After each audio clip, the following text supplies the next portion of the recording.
남들보다 조금 이른 나이였지만 나름 조기 은퇴라고 포장할 수 있을 만큼 자부심도 있었죠. 28년간 은행에서 일했고 팀장 자리까지 올랐습니다. 퇴직금도 받았고 퇴직연금도 예정돼 있었고요. 그래서 퇴직할 때는 진심으로 이렇게 생각했습니다. 이젠 좀 쉬자. 앞으로는 내가 하고 싶은 걸 하면서 살아야지. 그런데요. 그 생각이 얼마나 순진한 착각이었는지는 단 3개월 만에 뼈저리게 느꼈습니다. 한 달에 한 번 들어오던 월급이 끊기자 생활의 리듬이 무너졌고 쌓아둔 예금은 언제 써도 괜찮겠지 했던 돈이 아니라 매달 깎여나가는 생존 자금이 되어버렸죠. 가장 큰 문제는 돈보다 내가 무얼 해야 할지 모르겠다는 공허함이었습니다. 그땐 몰랐어요. 은퇴 후 삶이 이렇게 길고 고되고 답답할 줄은요. 본론 은퇴 후 겪은 현실과 그 교훈 사례 중심 정보 에세이. 사례 1.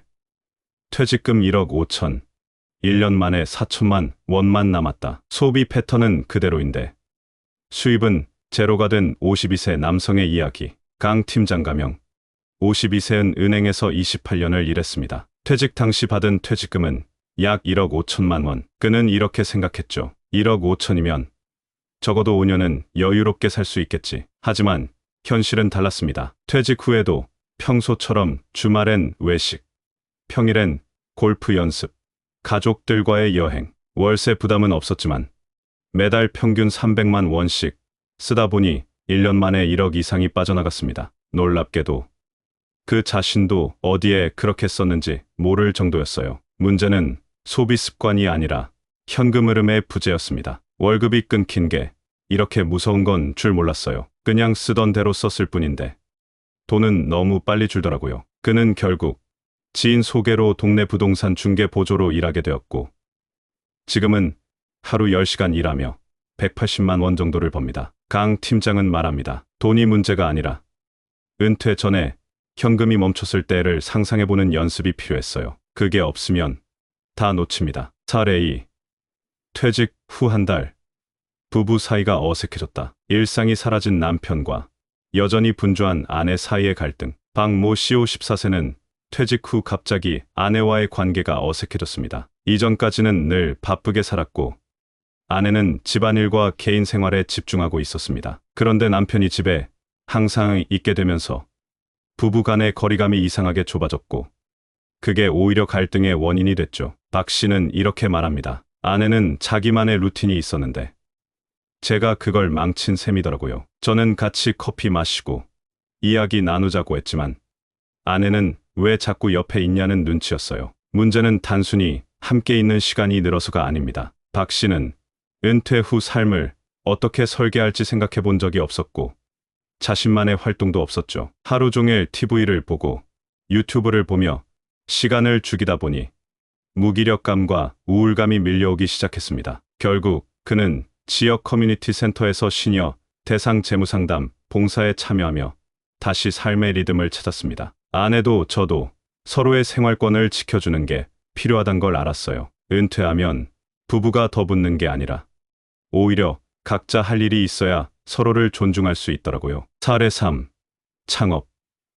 결국 빚만 남았다. 준비 없이 덤볐다가 8개월 만에 폐업한 53세 은퇴자의 실패담. 은행 퇴직 후 김모 씨 53세는 오랜 꿈이었던 카페 창업을 실행에 옮겼습니다. 퇴직금 중 7천만 원을 투자했고 상가 보증금 3천만 원, 인테리어와 장비로 추가 2천만 원, 총 1억이 넘는 자금을 쏟아부었습니다. 처음엔 손님도 있었고 잘 되는 듯 했지만 문제는 운영 경험이 전혀 없었다는 점이었습니다. 지원 문제, 원가 계산, 마케팅까지 전부 그에게는 낯선 세계였죠. 결국 8개월 만에 매장을 넘기고 보증금도 일부 날렸습니다. 퇴직하면 자영업이 답이라고 말하잖아요. 그런데 은행원으로서의 능력과 사장으로서의 능력은 완전히 다른 얘기더라고요. 지금은 택배 물류센터에서 아르바이트를 하며 지내고 있는 그는 만약 다시 돌아간다면 창업보다 먼저 해봐야 할 것이 있다고 말합니다. 일단 한 달이라도 관련 아르바이트부터 해보세요. 카페를 하고 싶다면 바리스타 보조라도 해보는 겁니다. 은퇴는 도전의 시기가 아니라 치밀한 현실, 계획의 시간이더라고요. 결론, 은퇴는 여유가 아닌 전략이 필요한 전환이다. 이야기에서 보셨듯 은퇴는 단순히 회사를 그만두는 순간이 아닙니다. 그건 매달 고정 수입이 사라지고 사회적 정체성이 흔들리고 부부관계, 소비 습관, 정신적 균형까지 모두 재정비해야 하는 거대한 삶의 재편입니다. 많은 사람이 은퇴를 해방이라고 생각하지만 사실은 준비 없는 은퇴는 또 다른 굴레일 뿐입니다. 은퇴 전 한 달 생활비가 얼마인지 꼭 계산해 보세요. 은퇴 후 본인의 새로운 역할을 미리 설계해 두세요. 무턱대고 창업하지 말고 관련 분야에서 3개월이라도 생활형 경험을 쌓아보세요. 가장 중요한 건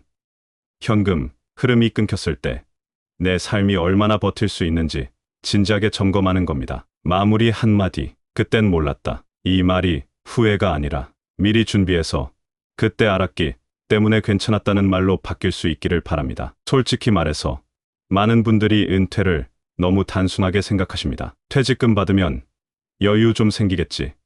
연금 나올 테니 큰 걱정 없을 거야.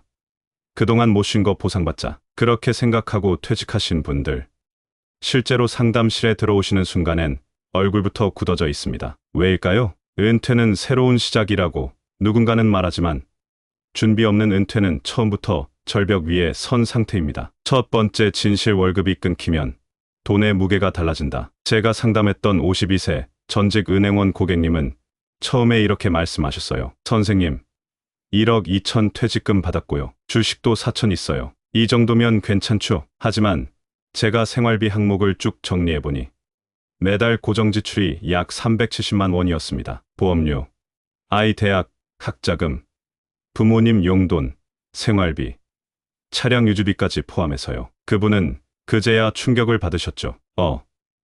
이러면 3년 못 버티네요? 맞습니다. 퇴직금이 큰돈처럼 느껴지지만 매달 쓰는 돈이 계속 빠져나가는 상황에선 35년이면 바닥입니다. 게다가 은퇴 후엔 병원비, 부모 부양, 자녀, 결혼 등 변수 지출이 무시 못할 정도로 튀어나옵니다. 두 번째 진실, 은퇴는 재정 문제가 아니라 정체성 문제다. 많은 분들이 돈만 있으면 은퇴 후가 행복할 거라 생각하세요. 그런데 상담하면서 자주 듣는 말은 이런 겁니다. 아침에 일어날 이유가 없어요. 하루가 너무 길어요. 아내랑 마주치는 시간이 많아지니까 싸움도 늘었어요. 사회에서 소외된 느낌이에요. 그렇습니다. 은퇴는 단순히 수입이 사라지는 것만이 아니에요. 매일의 루틴, 소속감, 내가 필요하다는 감각까지 한꺼번에 무너지는 시기입니다. 이걸 방치하면 무기력감이 오고 그게 장기적으로 우울증이나 관계 악화로 이어집니다. 특히 남성의 경우엔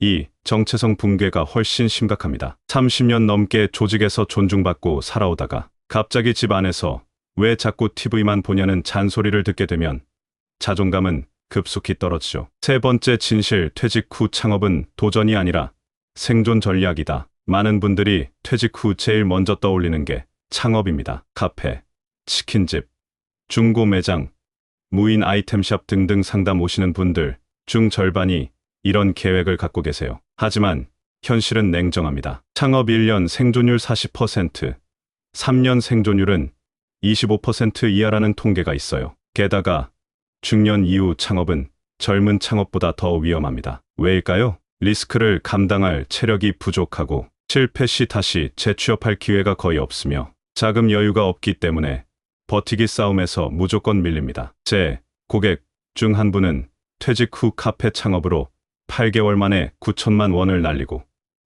결국 치매 노모를 모시며 본인이 요양보호사 공부까지 하게 됐습니다. 그분이 말한 한마디가 오래 남습니다. 내가 카페 차릴 게 아니라 카페에서 한 달이라도 먼저 일해봤어야 했어요. 그렇다면 어떻게 준비해야 할까? 은퇴를 앞두셨거나 이미 하신 분들에게 현실적인 4단계 전략을 제안드립니다. 1단계, 생활비 시뮬레이션부터 하자. 지금 당장 월별 고정 지출과 비정기 지출을 정리해보세요. 보험, 식비, 교통비, 자녀 지원, 부모님 용돈까지 다 넣고 내가 아무 수입 없이 몇 개월 버틸 수 있는가를 계산하는 겁니다. 많은 분들이 여기서 자신감을 잃습니다. 그런데 이게 출발점입니다. 현실을 알아야 대비가 가능하니까요. 2단계, 현금 흐름을 3개 이상 만들어야 한다. 가장 좋은 은퇴는 현금 흐름이 있는 은퇴입니다. 그 말인즉 어떤 형태로든 매달 돈이 들어오는 구조가 있어야 한다는 거죠. 예시로는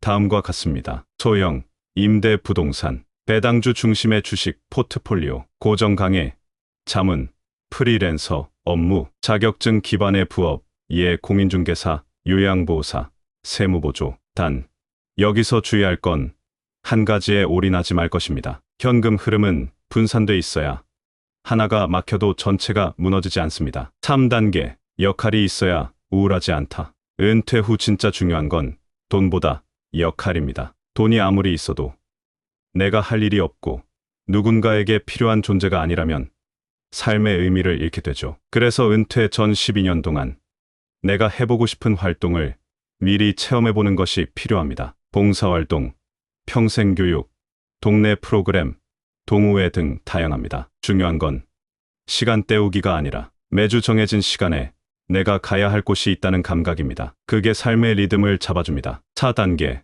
배우자와 은퇴 후 삶에 대한 합의를 하자. 은퇴 후 가장 흔한 갈등이 배우자와의 생활 충돌입니다. 왜 집에서 뒹굴기만 하냐? 왜 같이 시간을 안 보내주냐? 왜 자꾸 간섭하냐? 이런 갈등을 막기 위해선 은퇴 전에 반드시 은퇴 후의 일상 설계를 함께 논의해야 합니다. 각자의 공간, 각자의 취미, 공동으로 할 수 있는 활동, 여행, 걷기, 텃밭 등 경제적 역할 분담. 이런 내용들을 대화로 풀어내는 게 중요합니다. 그렇지 않으면 은퇴는 혼자만의 문제가 아니라 가족 전체의 위기로 번지게 됩니다. 마무리하며 은퇴를 계획한다는 건 내 삶을 다시 설계한다는 의미입니다. 지금 이 글을 읽고 계신 당신, 혹시 아직 좀 더 일하면 되지라며 은퇴를 미뤄만 두고 계신가요? 혹은 그때 되면 알아서 되겠지라고 생각하셨나요? 그렇다면 오늘이 바로 진짜 준비를 시작해야 하는 날입니다. 퇴직이 끝이 아니라 나를 재정비하는 첫